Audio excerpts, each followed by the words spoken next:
Good morning, Bucknutters. Welcome to the Bucknuts Morning 5 here on Wednesday, October 9th, 2024. I am Dave Biddle. I'll be joined by Matt Baxendell in just a moment. Just 3 days away from the showdown at Oregon. We're, of course, going to talk all about that. We're going to talk about what we like and what we don't like as the Buckeyes enter this matchup. And spoiler alert, we like a lot more than we don't like. This is something that Dan Rubin and I have done occasionally on the Monday shows.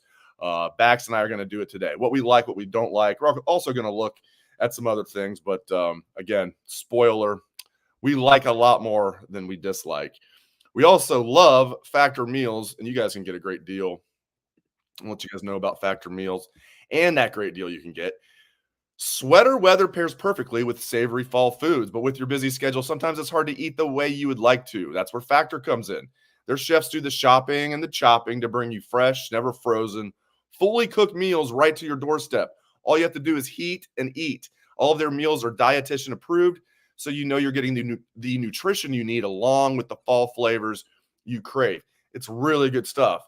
You pop it in your microwave, ready in 2 minutes. It's never frozen. So it arrives at your door fresh. You put it in your fridge, pop it in the microwave, 2 minutes, it's ready. It's fantastic. High quality and ready in a flash. Head to factormeals.com/Bucknuts50 and use code Bucknuts50 to get 50% off your first box and 20% off your next month. That's code Bucknuts50 at factormeals.com/Bucknuts50 to get 50% off your first box plus 20% off your next month. All right, we're not going to see Bax today. He is en route, but we are going to hear Bax. Oh, we are going to see Bax. Good. Only for a minute. I'm sitting at a traffic light, man. Okay, well, you're looking good. You're on your way to Lima. Yep. Real work is taking me up there, but I figured I'd talk Buckeyes with you guys for a little while. So I love it. I don't know if there's anything you can do. I can hear you, but if there's any way you could turn your mic up, please do. I'm sure there's only so much you can do on that front. But hey, what we like and what we don't like about this team. There's so much I like. Let's start right at the top. I had a chance to ask Coach Day about this yesterday and Will Howard. So Ohio State's had the ball in the red zone 21 times this year. They've scored all 21 times. That's good. But if it's if you get kicking a bunch of field goals, that stat can be misleading. 100% conversion rate inside the 20. How often are they scoring touchdowns? Well, my friends, they've scored touchdowns 20 of the 21 times they've been in the red zone. They've kicked one field goal. They've scored 20 touchdowns. They are number one by a landslide in the country in touchdown percentage in the red zone. And Bax, they're number one in the country a year after they were one of the worst teams in the country in that category. What a difference a running quarterback makes, huh, Dave? I mean, that alone is, I think, the number one thing I would point out to you is that when your quarterback's a threat to run the football, the defenses have a lot harder time down in the red zone. You know, when McCord would drop back last year, almost no one thought he was going to run with it. So there really wasn't a significant concern about him, being that second dimension. Will Howard is a gigantic concern in that second dimension. And that's just, when you have a dominant ground game, these are the sort of things that go your way. So I'm not surprised they're significantly improved. Number one is obviously quite the achievement. That's a really good sign for when they get into some of these bigger games like Oregon this weekend. But I think it all comes back to the fact that you have a two-dimensional quarterback.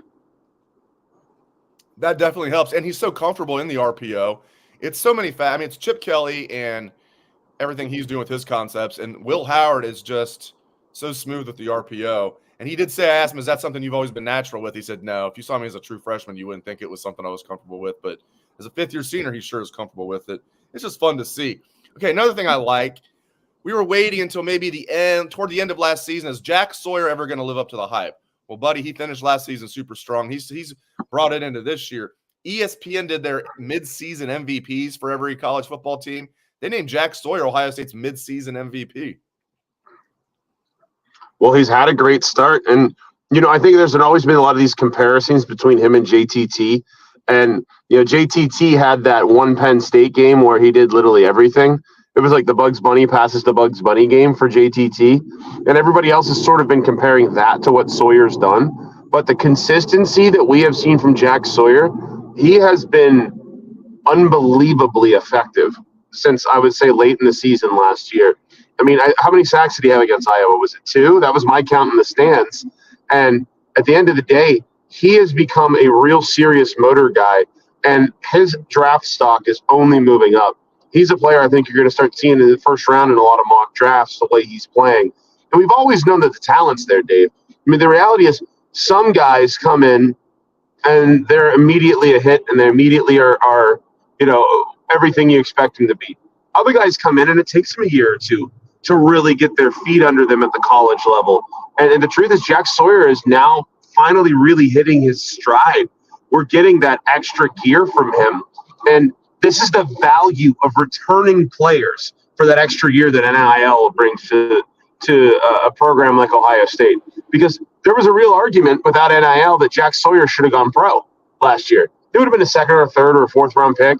The team would have picked him up in camp. He'd have been in the NFL. He'd have been making money. All those are real good arguments as to why he should have gone pro. But because of NIL, it didn't have to happen. And luckily for Ohio State, he's blossoming here. And that extra year is enormous. I mean, you talk about 5-star recruits, bringing a guy like him back for this year, it's got to be like the equivalent of like a 10-star recruit. So he's been awesome to start the year. There's no question about that. And he's been awesome as part of a D-line that overall has been very good. Let's look at the other line, the O-line. The O-line overall is playing well. I want to focus on Tegra. You can talk about the O-line overall. I'm really pleased with where they're at. I also like that Tegra is now the right guard. It's not like they're splitting series and stuff like that. And it's great that Austin stepped up, Seyerveld. But Tegra Shabola, he played pretty much the entire game against Iowa.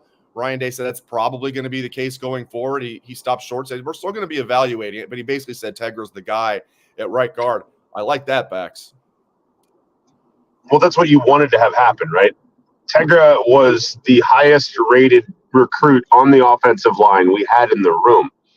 He's a top 40 or 50 kid overall when he came out of high school, and that gives Ohio State 2 5-star guards on the field. That's what you want whenever you're in recruiting. And I think with Tegra, I think Ryan Day sort of had to earn some trust with him, that he wasn't going to kind of get comfortable in the role that he had earned as the starter. I think that's why you saw sort of the heat on him as the year was getting started, where Donovan Jackson was still sitting out. I think the other thing that's important here too is that Austin Seyerveld really did sort of step up. I mean, he looks like the clear heir apparent to whenever D-Jack moves on after this year. But having Tegra step up is an enormous, enormous situation for Ohio State, because now, you got a theoretical upgrade at center position with bringing McLaughlin in from Alabama from last year. And then if Tegra is the player that he appears to be right now, he's also an upgraded guard. So Ohio State on the interior has some big dudes that can get you some push in the running game. And look, Q and Trey are excellent players. I mean, I have raved about Q Judkins from the moment he's been in an Ohio State uniform on this show. But it also helps when you got some big guys inside that are moving the line for you. And that's what we're seeing right now. So I think you look at Ohio State's offensive line and you say right now it could not have gone better so far for them compared to some of the concerns we had in the preseason. Yeah, I'm just over the moon about the offensive line. Like, I didn't think they'd go out there and just be, absolutely the best offensive line we've ever seen. But if you told me this is where they're after 5 games, and really they weren't tested till Iowa, but Iowa tested them. They passed that with flying colors. Oregon's got a very good front. This is not your father's Oregon, maybe not even your older brother's Oregon. It's not Chip Kelly's Oregon, as much as we love Chip Kelly as offensive coordinator. This Oregon team is more physical. And, yeah, they were physical when they came here 3 years ago, but that Ohio State defense was so bad it led to Kerry Combs getting demoted 2 days later. But Oregon does have a good front, so Ohio State will be tested. But I am very, very pleased with where this offensive line is at. We're going to get back to more stuff that we like, because there's a long list. Is there anything you don't like going into this matchup? Special teams, something about Oregon that concerns – well, there's probably a few things about Oregon that concerns you, but anything you don't like, Bax? I would say the one thing that I don't like right now is I think we're still seeing a true rotation at linebacker, maybe more than I want to see. Now, to be fair, Sonny Styles had a very good game against Iowa, but I think that's set up really well for him to have a good game. Iowa's much more of a traditional style offense that, a guy like Styles can line up and attack downhill on a lot easier. Playing a team like Oregon, it's not going to be the same challenge. I think that the coaches are trying to be a little egalitarian They haven't maybe really set roles at that position yet. And if you don't have your foot on the gas in some of these games where you're warming up for the good teams, then your foot's not on the gas against the good teams the way it needs to be. So I would like to see us kind of settle on who the guys are in that role. I think everybody watching thinks that Arvell Reese needs to be one of the guys. I think that's fairly obvious at this point. So that is the one concern I have, is that the coaches are going to decide, all right, well, we rotated for a half and it didn't go the way we wanted to. So now we're going to put Reese in full time, and he has to figure out how to be the starter essentially in the second half after the first half maybe didn't go the way we wanted. I'd like to see them make a decision there, because there's a certain point in time against a certain quality opponent. You can't just roll the same guy, like everybody out evenly, right? And hope for it to work out. That's the one spot I think Ohio State really needs to kind of make a decision and get some clear-cut, starter backup situation in. And now maybe the decision is Sonny Styles, but the way that it looked like last game to me was that Reese was getting on the field a fair amount as well. And I know they like to rotate, but you got to pick some guys and let them be your horses eventually, right? No doubt about it. And you hit on another thing that I like, which is Sonny Styles. So we got that out. I mean, because he was taking a lot of heat. Man, he played good against Iowa. Special teams. I mean, Ohio State. Once again, I'm going into a big game hoping Ohio State has a stalemate in special teams. That should not be the mindset, especially when they preach BIA. I know that the DBs live up to it and preach that the most, but Ryan Day says they want to be best in America at everything. Special teams, while not a disaster, I'm going into this game just hoping for a stalemate. Yeah, and that's a concern, because if we start kicking the ball out of bounds on kickoffs against Oregon, we're all going to be freaking out about it too. Look, Oregon's a good football team. I have a lot of respect for that football team, even though I think Ohio State is better. And I have seen some things from Oregon that I would be concerned about if I was a Ducks fan. You cannot – it's impossible to be sitting here going, well, I hope my punt returners don't drop the punt. I hope we don't kick the ball out of bounds on kickoffs, right? These are another thing, by the way. If we hadn't taken a timeout against Iowa, they had a fake punt that succeeded. So that's another thing to be concerned about on special teams that nobody really talked about, because we dodged a bullet on the timeout. But to me, it was a pretty obvious situation in the stadium. Seeing Iowa line up, I'm like, they're going to go for a fake punt here. Look at them. And luckily, I think Ryan Day saw the same thing and called timeout. But that's another special teams concern there. So special teams are something that we've got to see locked down, because, at the end of the day, as Ohio State fans, we have very recent memories of special teams specifically costing us in a game-winning situation. Everybody remembers the Georgia game. So the special teams need to get their act a little bit together too, and I think that's a real thing. Somebody wants to know why you are going to the beautiful city of Lima right now. I know it's something for work. Why are you headed? Can you say, why are you headed to Lima right now? I am going to prison. We have a project that is with the correctional facility up there, and I, as a civil engineer, have to make sure the roadway looks good while they're building it. So there's your long and short of it. Going to prison in Lima. He's not in Peru. He's not going to Lima. Lima. Everybody who's not familiar with Ohio, and I get it. I get it. You've never heard it. People move to Ohio for the first time. They always call it Lima. No, you're not in Peru. Okay, let's get back to stuff that we like Michigan stinks. And by the way, if you're waiting for the old school Megan clip that I used to play back in the day, trust me, my friends, it's coming back. I'm going to bring it back, but I'm waiting for it. Michigan stinks. My gosh, Bax. I mean, it's good for them. They have the week off. They don't have to worry about getting embarrassed this week. Yeah, they're living down to all of my low expectations right now, Dave. I'll be real honest. And I said this in the bucket on Sunday. I really don't think Michigan beats Indiana this year. I think that the truth of the matter is they brought in Jack Tuttle as sort of a Hail Mary against Washington, and he at least appears to be able to throw the football. But Michigan cannot rely on a pounding running game anymore. As good as Khalil Mullings is, that line is not good enough anymore to line up and man ball people. It just doesn't work for them anymore. And, the other side of this is, as partisan Ohio State people, I'm sure people will roll their eyes, but At the end of the day, you are a less effective football team when you don't have an inkling of what the other team is doing. It is just the hard, real truth. Michigan doesn't look like they're running to the football the way they did defensively the last few years at all.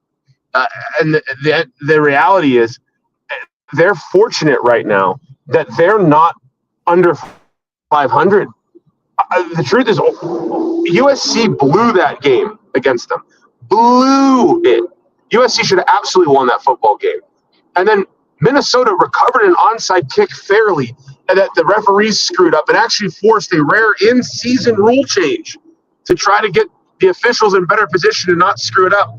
Minnesota would have scored there. They had all the momentum and a minute and a half to do it on Michigan's 40-yard line.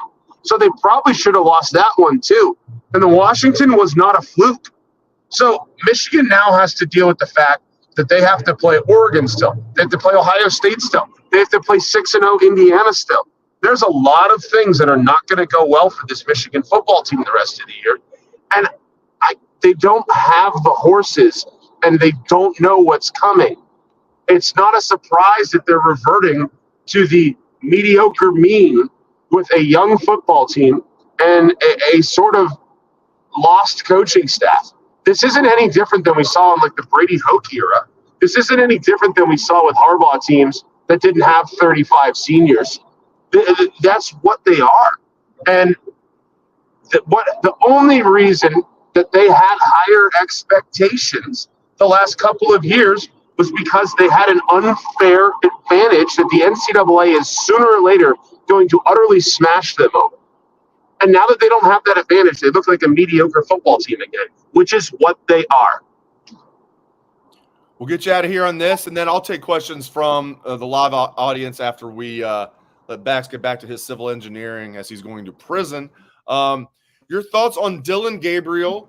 How's Ohio State's defense going to do containing him? And just, Oregon's offense as a whole. And you also can get in just, if you want to throw a prediction out there, Ohio State is favored by 3.5. The over-under is 52.5. So just your thoughts on the game in general. How do you think it's going to go? And your thoughts specifically on Dylan Gabriel and this Duck offense?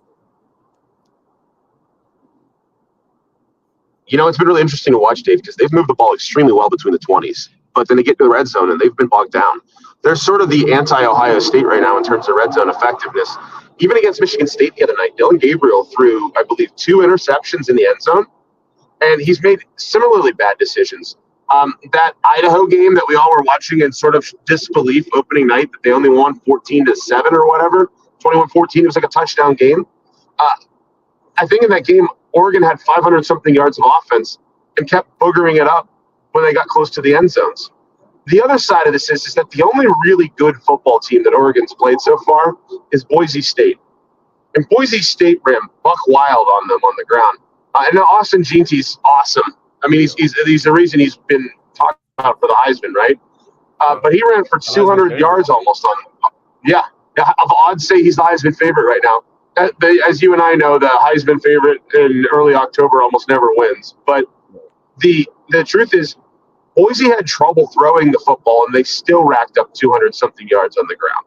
So what are they going to do against a team like Ohio State that has, every bit the running game that Boise State does, but also has the ability to hit Egbuka, to hit J. Smith over the top? This is by far the best offense that this Oregon team has faced this season. It's really not even close. And at the end of the day, they have a lot of questions that they're going to have to answer at this point that maybe I don't know if they have answers for. So they're a good football team. They will have success moving the ball. Like I said earlier, I'm a little concerned about our linebacker play in space against their spread speed offense. But if you go back and watch that Boise State game, which is the closest thing that we're going to see to any clues about how this one will go, their defense really struggled. And I won't be surprised if Ohio State has an unbelievable amount of success offensively and probably enough success defensively for it to stand up. I think Ohio State is legitimately good. I think Ohio State is legitimately one of the top 2 teams in the country right now, whereas I think Oregon has sort of defaulted their way up to third. And I think Ohio State's going to win this game by a touchdown or 2. I just think they're the better football team, and it's going to play out on Saturday. I have a lot of respect for this Oregon team. I have a lot of respect for Dan Lanning. I think it's going to be a hell of an atmosphere. It's really cool. Ohio State's never played at Autzen Stadium, and now they will. Place holds about 54,000, but you'd never know it. It gets so loud there.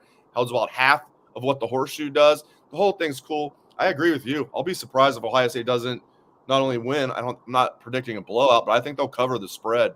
I expect a good game, good fun game. And all right, Bax, we'll get you out of here, man. I appreciate you hanging tough with me.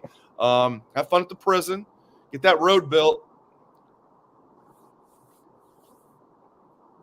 You know, life changes you in the big house, Dave. So I'll let you guys know how it is on the other side. He is Matt Baxendell, a man of many talents, trilingual, civil engineer, all-around great guy, Renaissance man, and what he does best is what he does for Bucknuts. Now, all that stuff is good. Everything he does is good, but you guys really should read, as I say. It's must-read material. His column every Sunday, The Bucket, especially during the season. It is great stuff. So really appreciate Bax's insights. Also really appreciate Gter sunglasses. You guys can get a great deal. These are my Operation Blackout, as you can see. Got these in here. These are my go-to. We got a bunch of different ones here at the house, though. But I like these. I keep it pretty simple. Okay, Gter. You guys can get a great deal, free shipping. And if you're like me, as I always say, if like you don't, sometimes I get tempted to buy like an expensive pair of sunglasses, but I never do because I know I'm gonna lose them. And Gter, you know, and then you get the ones at the gas station or whatever. Those, I mean, they might look good at first, but they'll probably break. And even the ones at the gas station now go for like $19.99. You can get a nice pair of Gter for $25. They're stylish, no slip, no bounce. They're all polarized. You get a 1-year warranty, 30-day free returns. So listen, if you want to support the show and try a pair, Gter is giving Bucknuts Morning 5 listeners free shipping. You can go to Gter.com/Bucknuts. Use code Bucknuts for free shipping. Gter offers a 30-day money-back guarantee and 100% satisfaction. Again, that's Gter.com/Bucknuts and use code Bucknuts for free shipping. I highly recommend it. And get yourself a few different pairs. Get yourself a few. We get that free shipping. Get yourself a few different pairs, at least a couple. I'd go at least 3, maybe 4. Get some for your family. Gter. Can't go wrong. All right, let's get to some of your questions. Again, good hearing from Bax.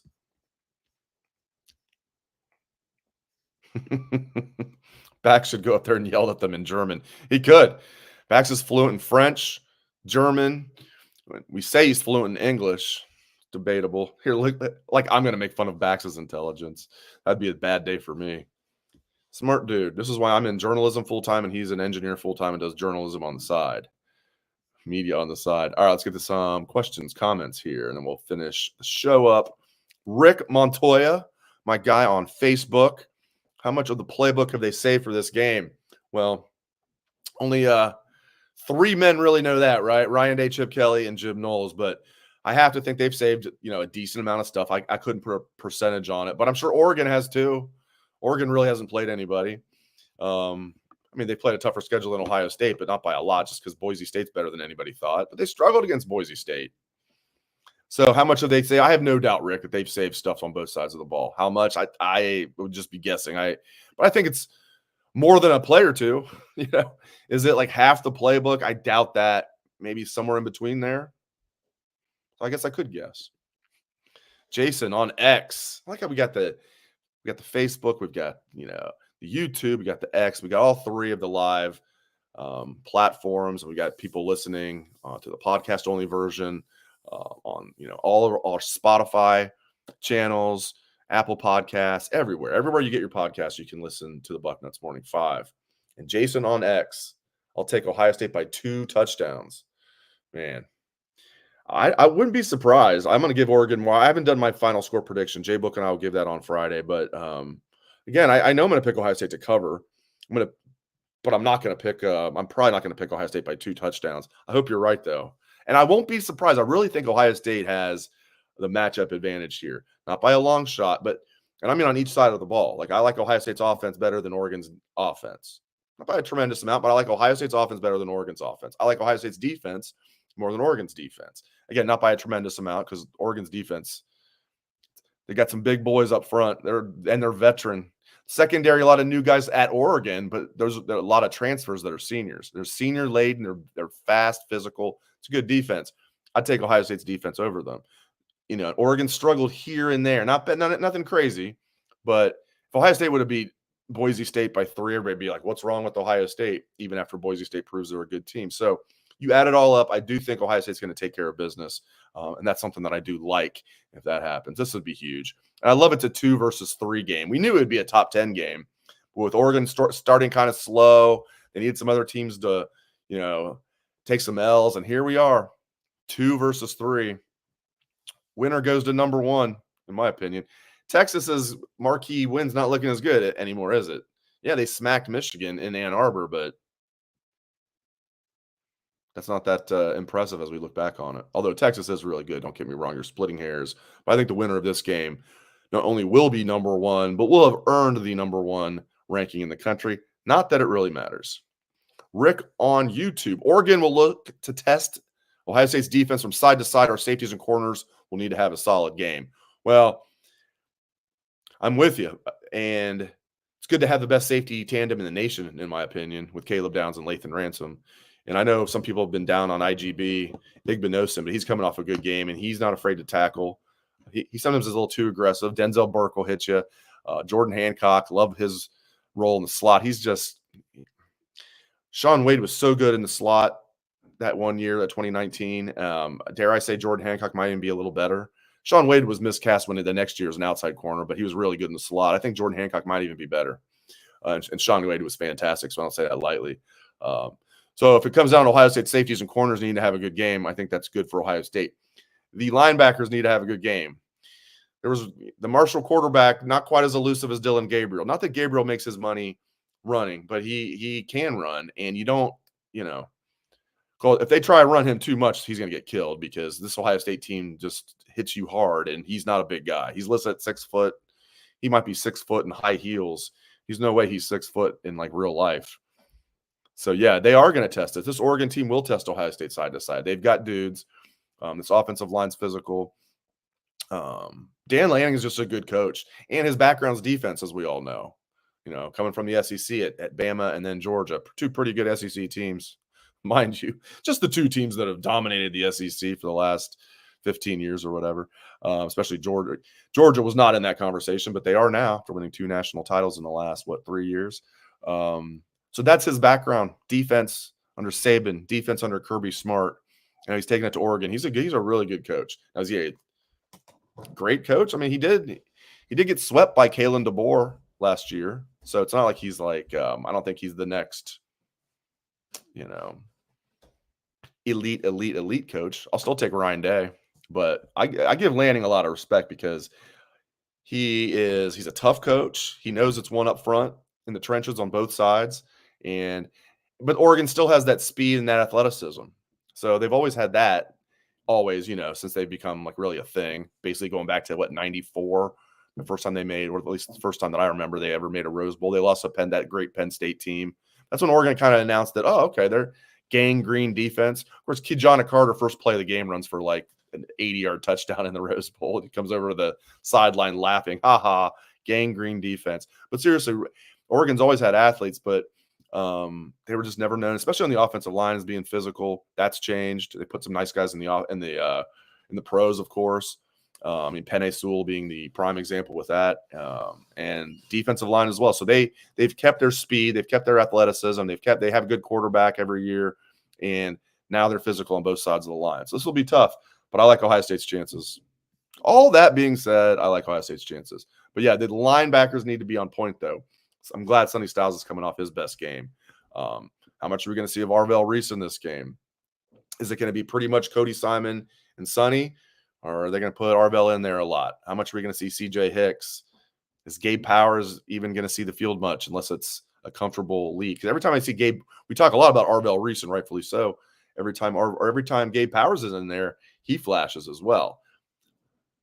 Arvell's getting more snaps than Gabe, and I think rightfully so. But I think Gabe's going to be a good player next year and the year after that.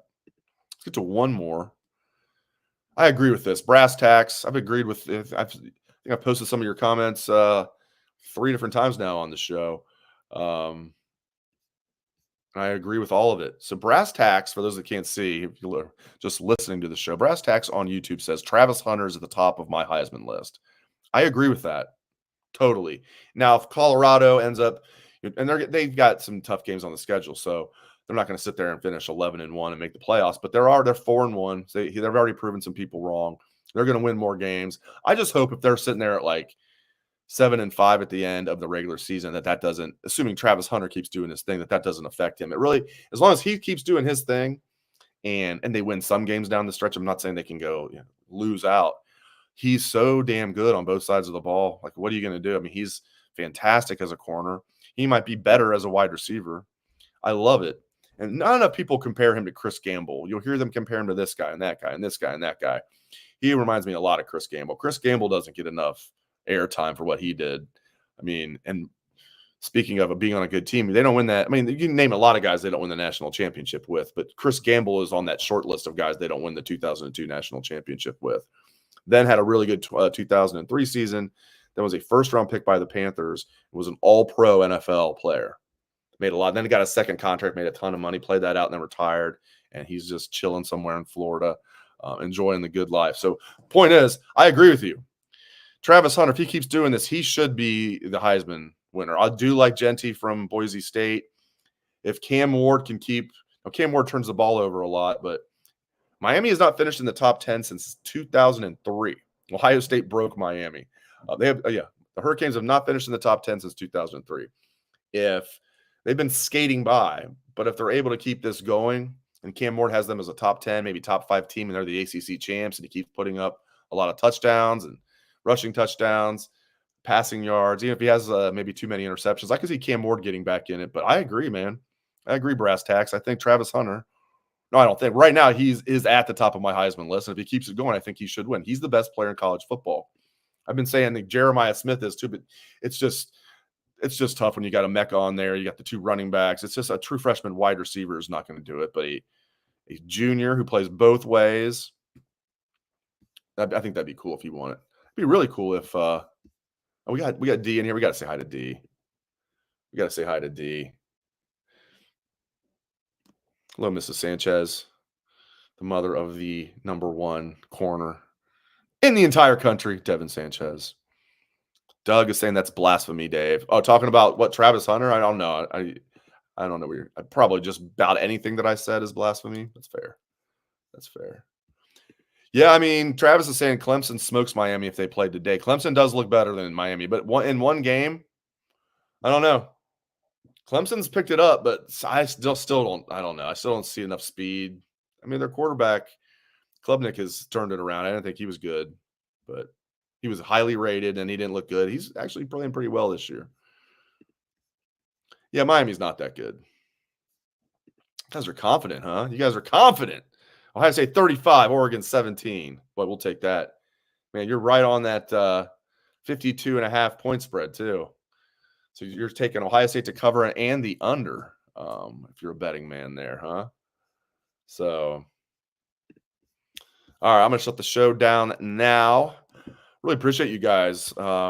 Robust live audience. Appreciate you guys so much. Thanks to Bax. Great stuff from Bax on his way to Lima as he goes to prison. For those that are just tuning in, Bax is a civil engineer. He was on his way to Lima doing the show. Lima, Ohio, the beautiful town that is. Home of a branch campus of the Ohio State University. Hey, thanks again to Bax. Thanks to all of you. Appreciate you guys very much. I know there's a ton of choices you guys have in the Ohio State podcast sphere, and I know you guys take advantage of a lot of those choices. I just am glad you guys make the Bucknuts Morning 5 one of your choices. Thanks again to Bax. Thanks to all of you. Hope everyone has a great rest of your day. And listen, thoughts and prayers are with people in the Tampa area and all over that Gulf Coast area of Florida. I hope you guys stay safe. Hope you're already out of Dodge, and hopefully this hurricane is not nearly as serious as it summer forecasting it could be. So anybody in that Tampa area or anywhere around there, we're thinking about you. Stay safe. Go Bucks.